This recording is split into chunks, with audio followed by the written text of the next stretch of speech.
Salam tenaga dan salam pada follower. Bos Syamil hari bersama tim dapat menyiapkan Isuzu Trooper tahun 1992, iaitu agak lama, berapa puluh tahun lah. Boleh jadi aura macam ni. Macam biasalah, korang mesti nak tahu apa kereta yang ni kita buat.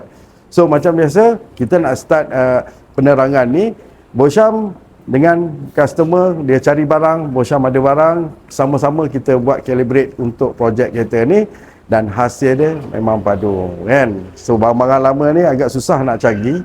So kita ada juga bersama customer untuk mencari barang ni, memudahkan kerja-kerja Bos Syam. Bos Syam pun boleh cari juga, sama-sama carilah. Bekerjasama, bersatu padu, kereta ni jadi aura kan. So macam biasa kita buat kereta ni keseluruhan. Kalau asal kereta dia lain, kita jadikan sebelah tepi ni angle memang cantik lah. Tengok, dia tak keluar banyak, sikit je. So owner pun tengah seronok. So kita pasang snorkel, roof rack,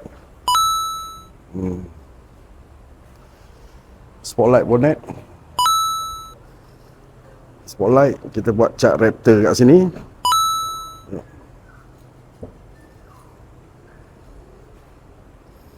Side step,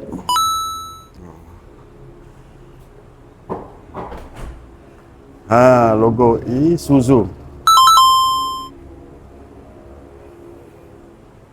So kita nak delivery customer. So tengok pendapat customer macam mana. Saya dengan customer ni menjayakan lah. Dia cari aksesori sikit, kita cari sikit. Hasil dia macam ni. Macam biasa lah. Dia Pajero ni kita buat daripada napal leather, bermacam-macam design.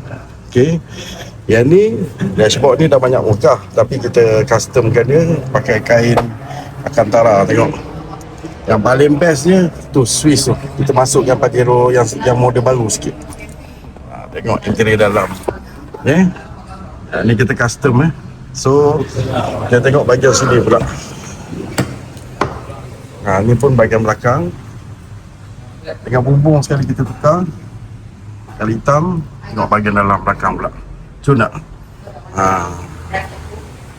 So rim kita keluarkan sikit, kita tukar tayar. So tak banyak bajet lah, kita buat dia tu. Yang paling best tangki ni. Tayar. Tengok bahagian maplik bawah kita custom. Lepas tu kita buat exhaust. Exhaust ni kita memang buat tu custom made steel. Tengok piping dia memang dah ni. Tengok, kita tengok bahagian belakang. Tengok. Cun tak?